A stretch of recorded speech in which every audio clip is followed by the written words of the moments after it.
Out out out out guys આવા ઝઘડા ના થાય ને એટલે આપણે ડીઆરએચ પ્રીમિયર લીગ માટે અમુક રૂલ્સ નક્કી કર્યા છે. એ રૂલ્સ કહે છે તમને ચલો સમજાવી દઉં. એક જે કોમન રૂલ્સ છે જે ઓબ્વિયસલી દરેક રેગ્યુલર મેચીસ અને પ્રોફેશનલ મેચીસમાં હોય છે, જે વાઇડનો રન મળશે, ડેડ બોલનો બી ડેડ બોલ એ બોલ નહીં કન્સિડર થાય.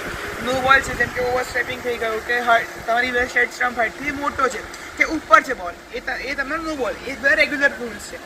અમુક રૂલ્સમાં આપણે જે ચેન્જ કરી રહ્યા છે કારણ કે આપણું ગ્રાઉન્ડ છે એ સ્ટેડિયમ નથી, એક કોમ્યુનિટી ગ્રાઉન્ડ છે, તો અમુક રૂલ્સ ચેન્જ કર્યા છે. જેમ કે એક આ નીરદ અંકલનું ઘર છે જે આપણે તમે જોઈ રહ્યા છો, એમની બાજુ પ્રવીણ અંકલનું ઘર છે અને આ બંને બે ઘર છે રાજકીય સોસાયટીના. આ 4 ઘરમાં આપણે થર્ડ ટાઈમ અગર તમારો બોલ જશે વાગીને ડાયરેક્ટ તો તમે આઉટ ગણાવશો.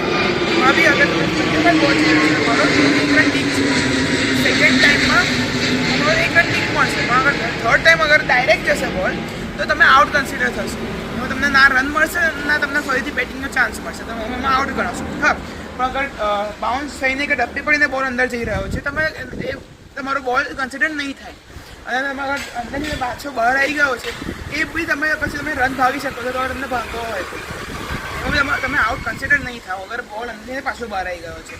એક આ રૂલ્સ છે. પછી બીજા કે જેમ કે સ્ટેડિયમ્સમાં તો આપણે વાયરિંગ કે કશું હોતું નથી, પણ અહીંયા ખાસા વાયર છે, લાઇટ સ્ટ્રીટ લાઇટના પોલ છે, તો અગર એક આ સાથે બોલ વાગી રહ્યો છે તો આપણે રીબોલ કન્સિડર થશે.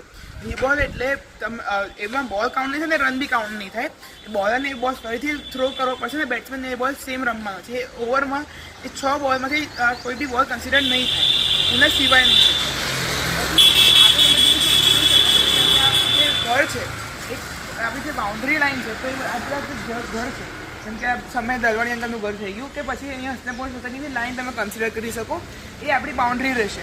હા, પણ એમાં એક એક્સટેન્શન છે કે આ જે ઘર છે એમાં એ ભલે હસ્તેપોર સોસાયટીની આગળનું ઘર છે, પણ અગર એમાં બી તમે ડાયરેક્ટ જઈ રહ્યો છે બોલ કે તમે કોઈ અંદર જઈ રહ્યો છે તો બી તમારી બાઉન્ડ્રી જ કન્સિડર કરવામાં આવશે. એ 4 અથવા 6 અમારે એ ઘરમાં બી કન્સિડર થશે. અને હજુ એક છે પોઈન્ટ કે સોસાયટીમાં અગર જઈ રહ્યો છે તો આ સોસાયટીમાં પર્ટિક્યુલર આ જે રાજકીય સોસાયટીમાં જે વાયરનો પોલ છે એની પાછળ બોલ છે, તમારા 2 રન ડીક છે. અગર એની આગળ બોલ છે તો તમે રન ભાગીને તમે રન લઈ શકશો.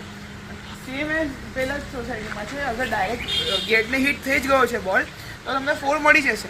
પણ અગર ગેટને હિટ નથી થયો પેલા ઘરના અને બોલ આગળ છે તો બી તમને ત્યાં 2 રન ડીક તમને મળી જશે. આ જ બધા રૂલ્સ છે ને અમુક એક જે કોમન રૂલ્સ બીજી બધી મેચમાં હોય છે, આપણામાં કશી સ્પેશિયાલિટી નથી. આ રૂલ્સ એટલે બનાવવામાં આવ્યા છે કારણ કે આપણે